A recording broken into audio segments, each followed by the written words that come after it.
Hello, my name is Amina and I'm your decision-making specialist. And around here where I am, it is May 24th, 2020. That means the shelter in place is now added up to 70 days. There you go. And I am hoping that wherever you are and everyone around you is safe and is healthy and has as much well-being as possible. And please take care. So, I have a question. What is your level of resistance? How strong is your resistance? If somebody asks you to do something, even if it's something that you want to do, how often and how strong do you find yourself saying, yeah, but I'm trying, I don't know, maybe later, nah, don't push, I'm not going to do it right now.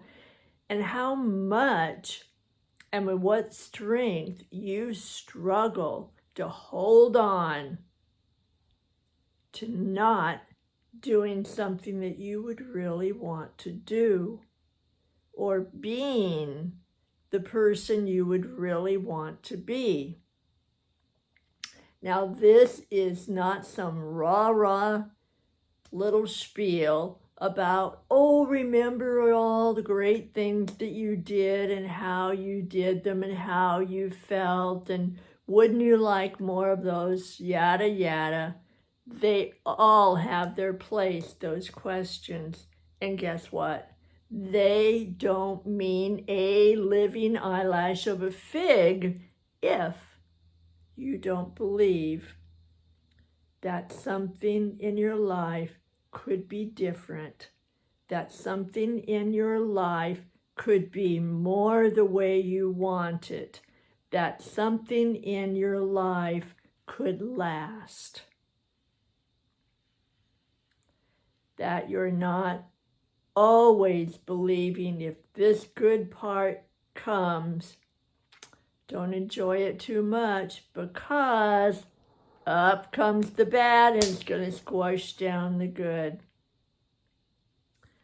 As long as we believe those things, we are always going to be practicing our resistance and focusing on our butts. I don't mean your bottoms. Our yes buts. And remember the law of focus. Whatever we focus on, we practice and we get more of. So your resistance will get stronger and stronger and stronger. However, your story will start sounding the same.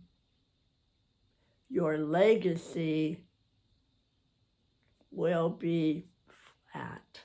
It won't be growing. And so I'm wondering, have you ever seen a video or maybe in your own life with your own child or watching somebody else feed a little kid and they have tried to find the best food, the most healthy, the best flavor of food. Maybe they've made their own food and pureed it and know that it's organic and it's farm fresh and it's just straight out of your hands, trying to get it into that little kid's mouth.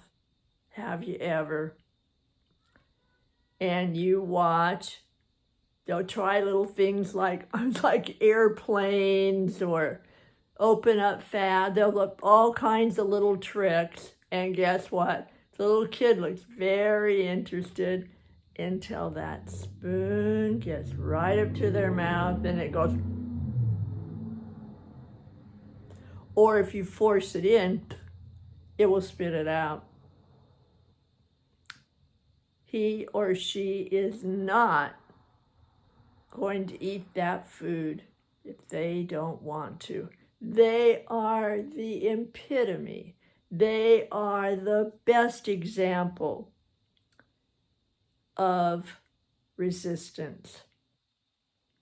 And we get frustrated at them, or we laugh if it's not us that are trying to feed the kid.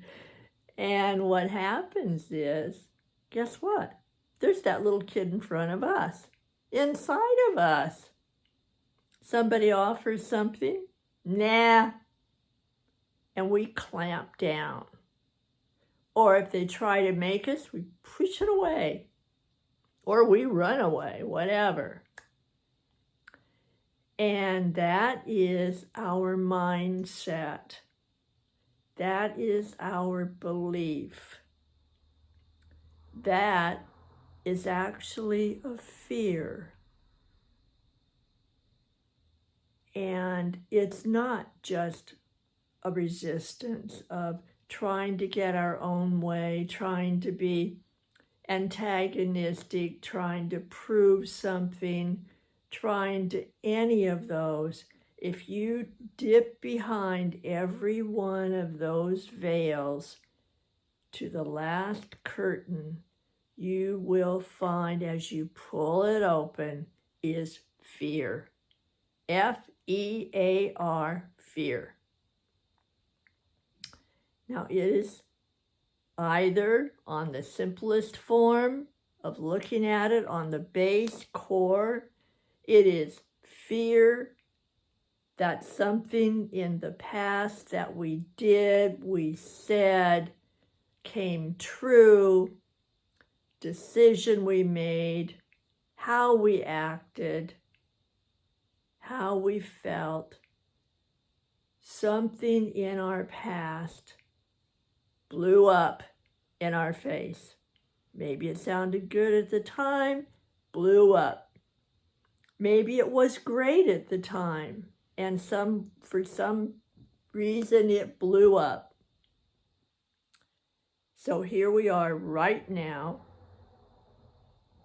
And remember, we're 2 times more likely, because of our wiring for survival, to remember the horrible thing that happened in our past.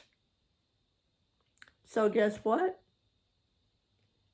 Our little brain is going to remember that, pull it out of the closet, throw it down at our feet, and say, guess what?